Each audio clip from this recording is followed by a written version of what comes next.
রাজ্যের প্রত্যন্ত অঞ্চলে যেখানে এমবিবিএস চিকিৎসকরা পৌঁছতে পারেন না, সেখানকার মানুষদের একমাত্র ভরসা হয়ে ওঠেন গ্রামীণ চিকিৎসকরা। মূলত প্রাথমিক চিকিৎসা তাদের কাছ থেকেই পান মুমূর্ষু রোগীরা, অথচ সেই চিকিৎসকদের নেই কোনো সম্মান। রাজ্যের মুখ্যমন্ত্রী একাধিকবার তাদের প্রশিক্ষণের ব্যবস্থা এবং তাদের স্বাস্থ্য ব্যবস্থার অঙ্গ করে তোলার প্রতিশ্রুতি দিলেও এখনও পর্যন্ত সেভাবে সরকারের সদিচ্ছা দেখা যায়নি। এমনই অভিযোগ তুললেন হাবড়া গ্রামীণ ডাক্তার ওয়েলফেয়ার অ্যাসোসিয়েশনের সদস্যরা। হাবড়ার কলতান প্রেক্ষাগৃহে গতকালই ছিল তাদের সম্মেলন। সেখানে উপস্থিত হয়েছিলেন হাবড়া হাসপাতালের সুপার, হাবড়া পৌরসভার উপপৌর প্রধান থেকে শুরু করে বিশিষ্ট মানুষজন। উপস্থিত ছিলেন সংগঠনের তরফে সভাপতি ডাক্তার সাধন কুমার নাগ, ডক্টর।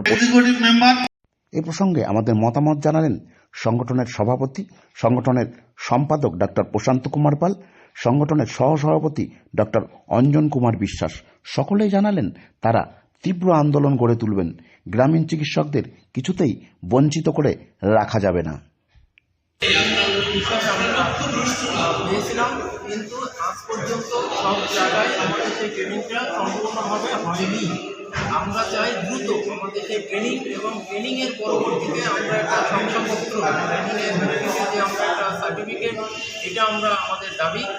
এছাড়াও আমাদের যে দাবি সেটা হচ্ছে যে আমাদের বিভিন্ন সময়ে বিভিন্নভাবে আমাদের সংগঠনের অনেক সদস্যদের প্রশাসনিক বা অন্যান্য দিক থেকে যে হ্যারাসমেন্টগুলো হয়ে থাকে সেইগুলো নিরাপত্তা আমাদেরকে সুনিশ্চিত করতে হবে, যাতে করে আমরা নিরাপত্তার মধ্যে না ভুগে আমরা নিশ্চিন্তভাবে আমাদের যে সার্ভিসটা আমরা দিতে পারি, আমরা চিকিৎসা পরিষেবাটা আমরা গ্রামে যাতে দিতে পারি, সেই ব্যাপারে আমাদের নিরাপত্তা। যে উত্তর 24 পরগনা ডিস্ট্রিক্ট, সেই ডিস্ট্রিক্টের পল্লী চিকিৎসক সংযুক্ত সংগ্রাম কমিটি আমাদের, সেটার 7টা সংগঠন নিয়ে আমরা ব্যারাকপুর, বনগাঁ, বসিরহাট, দেগঙ্গা, হাবড়া, বাগদা, নিউ টাউন, এই সংগঠনগুলো নিয়ে যে উত্তর 24 পরগনা ডিস্ট্রিক্ট কমিটি আছে, সেই ডিস্ট্রিক্ট কমিটি আমি এখন সম্পাদক।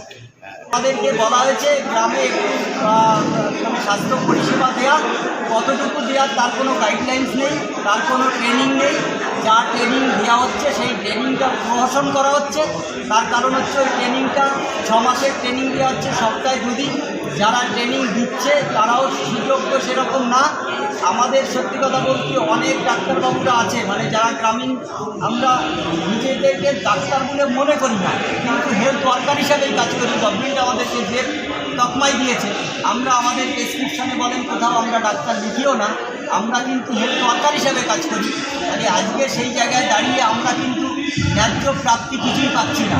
আজকে বিভিন্ন ধরনের ওষুধ ব্যবহার করতে পারবো না, চেম্বারে ওষুধ রাখতে পারবো না, বিভিন্ন ধরনের ক্রাইটেরিয়ার শিকার হচ্ছি, বিভিন্ন সময় প্রশাসনিক হ্যারাসমেন্ট হচ্ছি।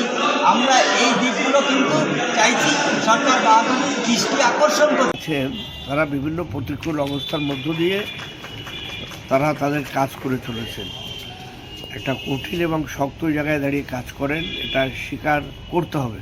কিন্তু আমাদের বাংলার মুখ্যমন্ত্রী মমতা বন্দ্যোপাধ্যায় তিনি সর্বতোভাবে গ্রামীণ ডাক্তারবাবুদের ব্যাপারে তিনি সর্বতোভাবে সহযোগিতা করছেন এবং সহযোগিতা করার আশ্বাসও দিচ্ছেন, এবং তাদের প্রশাসন লেভেলে প্রোটেকশনের জন্য তিনি তার যথাসাধ্য চেষ্টা করছেন।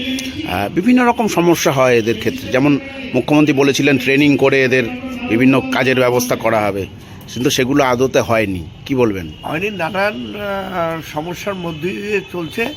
তবে আমাদের প্রিয় মুখ্যমন্ত্রী গ্রামীণ ডাক্তারবাবুদের ব্যাপারে সচেতন। সেগুলোকে আপনারা পৌঁছে দেবেন উচ্চ নেতৃত্বের কাছে? অবশ্যই, আমরা জেলা মাধ্যমে, আমরা উচ্চ নেতৃত্বের মাধ্যমে এটা পৌঁছে দেবো।